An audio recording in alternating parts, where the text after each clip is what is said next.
Tiba-tiba lo ketemu sama Rasulullah lo, Sallallahu Alaihi Wasallam. Apa yang lo lakuin? Gak bisa ngomong. Gak mungkin gue ketemu Sallallahu Alaihi Wasallam amam. Isi saya alhamdulillah.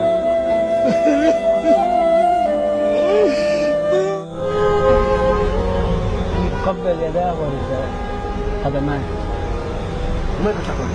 قل له انظر إلى أمتك انظر إلى الشتات.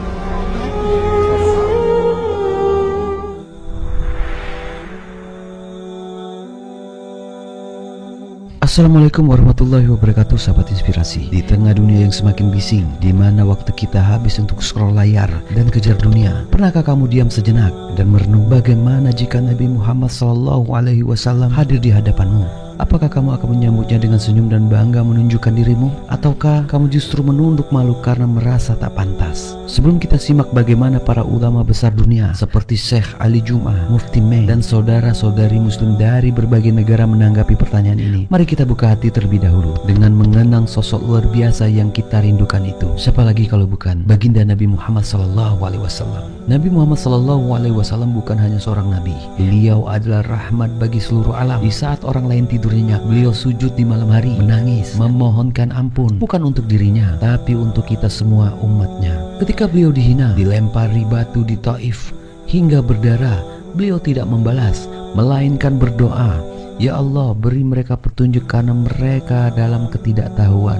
Beliau lapar, mengganjal perutnya dengan batu, tapi tetap memberi makanan kepada yang lain. Beliau bisa hidup kaya raya, tapi memilih hidup sederhana demi umatnya. Dan menjelang wafatnya, saat dunia mulai memudar dari pandangan beliau, yang keluar dari lisannya bukan nama istri, bukan sahabat, tapi ummati, ummati. Itulah kita yang beliau pikirkan hingga detik-detik terakhirnya.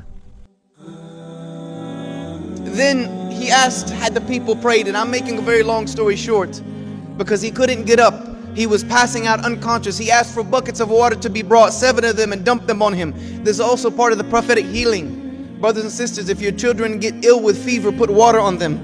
This is the prophetic medicine for this. If you feel feverish yourself, dump water on yourself. After the 7th one, he said that's enough, and he felt better, and he was wiping his face, and then he was falling unconscious. He asked, have the people prayed? Aisha said, they're waiting for you. He said, have the people prayed? When he woke up again, they said, they're waiting for you. So he had someone, his cousins, pick him up and start to carry him towards the masjid. And he told them, go get Abu Bakr and tell him to lead the salah. And they complained. Aisha said, Ya Rasulullah, my father, the people, he cries too much in his salah and he has a soft voice. Why don't we let Umar do it? The Prophet ﷺ repeated again, tell Abu Bakr to lead the salah. They said the same thing.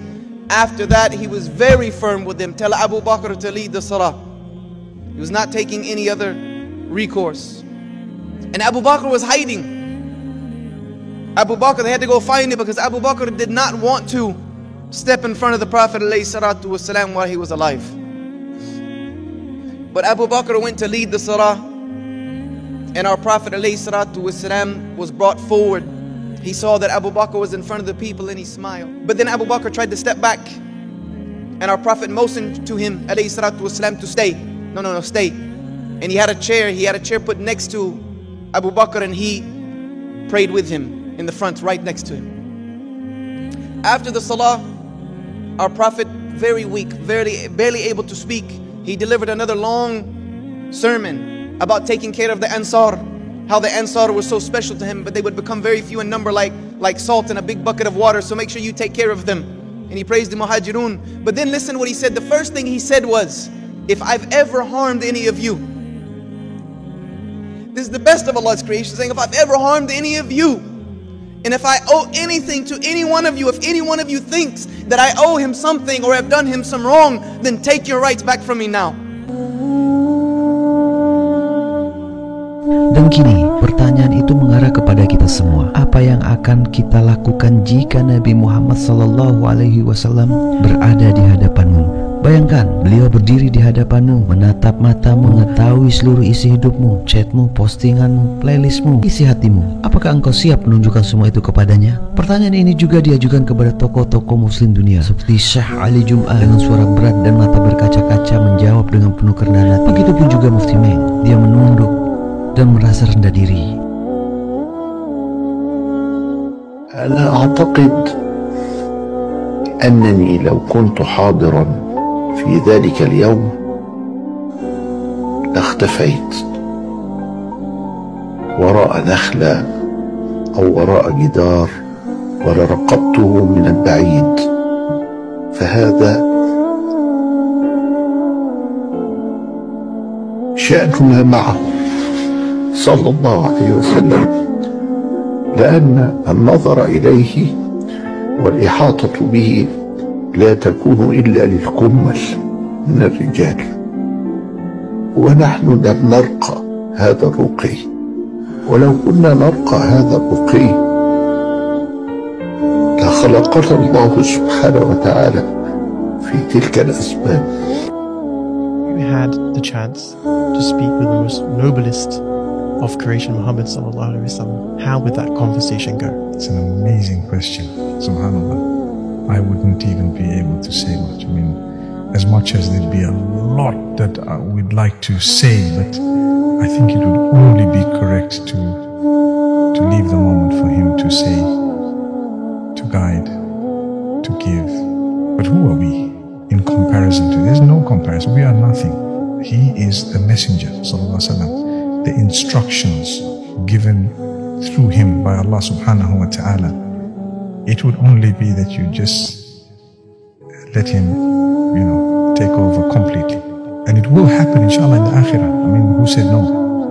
Dan bukan hanya mereka, muslim dari berbagai negara, Mesir, Indonesia, Turki, Inggris, Afrika Selatan, hingga Kanada menunjukkan reaksi yang membuat hati kita tersentuh. Ada yang menangis, ada yang berkata, aku ingin Nabi tahu bahwa aku mencoba walau aku sering gagal. Ada juga yang hanya bisa berkata, ya Rasulullah, aku mencintaimu walau aku belum pernah bertemu denganmu.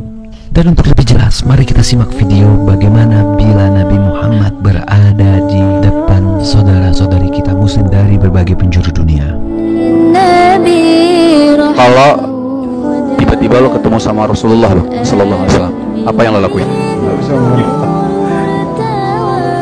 لا ممكن ketemu Rasulullah. Banyak dosa.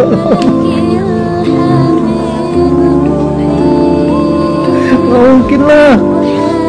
Tanya yang biasa aja deh. Nggak mungkin mau ketemu Rasul.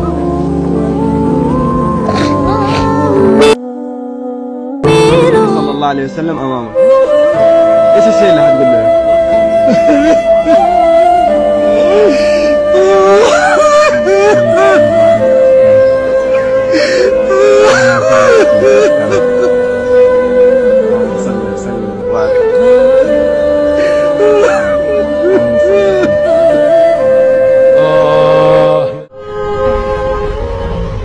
قبل يداه ورجلاه قدماه وماذا تقول له؟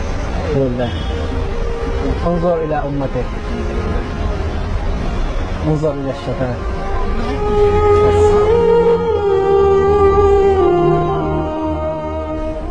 ماذا أفعل له؟ أقبل يده وأطلب منه الشفاعة بإذن الله تعالى للمسلمين، لكل المسلمين في الأمة الإسلامية والبلاد العربية والإسلامية إن شاء الله تعالى. استغفر لنا يا رسول الله. لو كان الحبيب عليه الصلاة والسلام أمامك، إيش تقول له في دقيقة؟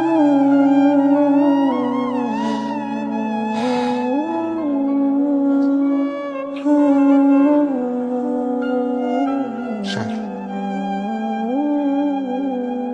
نفسي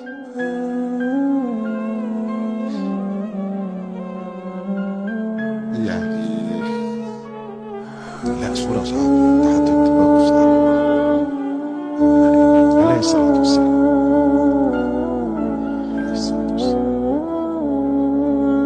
لا صدقني يعني مهما حاولت ادور على الألفاظ، مهما حاولت ادور على كلمات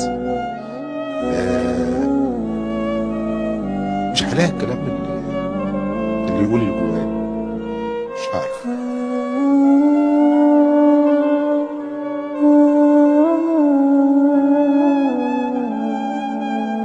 إذا كان النبي صلى الله عليه وسلم أمامك، إيش الشيء اللي حتقول له؟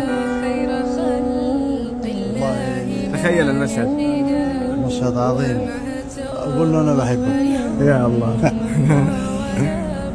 اللهم صل وسلم وبارك عليه أفضل الصلاة والسلام. عليه أفضل الصلاة والسلام. وعد أهل الحديث صلى الله عليه وسلم. في عالي جناني. الله يحفظك. أقول له أنا بحبك.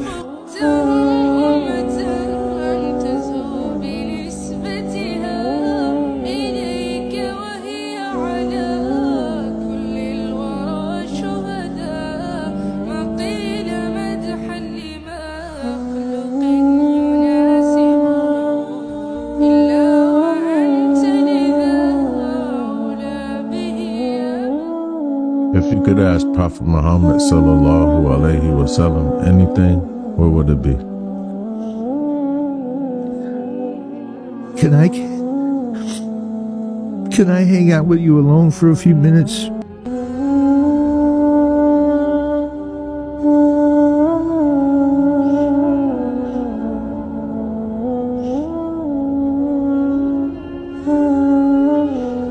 Can I give you a hug?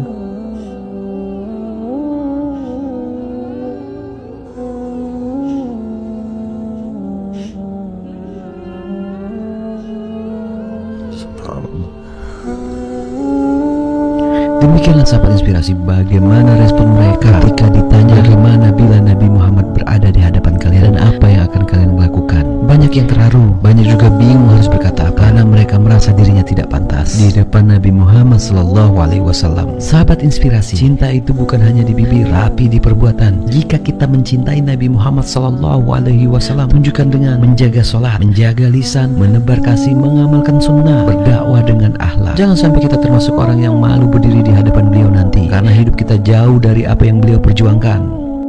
Sahabat inspirasi, sebelum video ini berakhir, ayo jujur pada diri kita sendiri. Jika kita bertemu Rasulullah, apa yang ingin kita sampaikan? Dan seperti biasa, bila konten ini bermanfaat menurut kalian, jangan lupa untuk like, komen, dan subscribe serta bagikan agar kita bisa terus bersama-sama menyebarkan cahaya Islam dan cinta Rasulullah SAW ke seluruh penjuru dunia. Satu klik dari sahabat inspirasi bisa jadi satu jalan hidayah bagi yang lain. Cinta kepada Rasulullah tidak diukur dari air mata saat rindu, tetapi dari langkah kaki yang menapaki jalan sunnahnya, dari keberanian memperbaiki diri, dan dari semangat menebar kasih sebagaimana ia telah ajarkan ke kita. Sahabat inspirasi, semoga kita semua termasuk umat yang akan dipeluk Nabi Muhammad SAW di Telaga Al-Kausar. Amin amin ya rabbal alamin. Wassalamualaikum warahmatullahi wabarakatuh.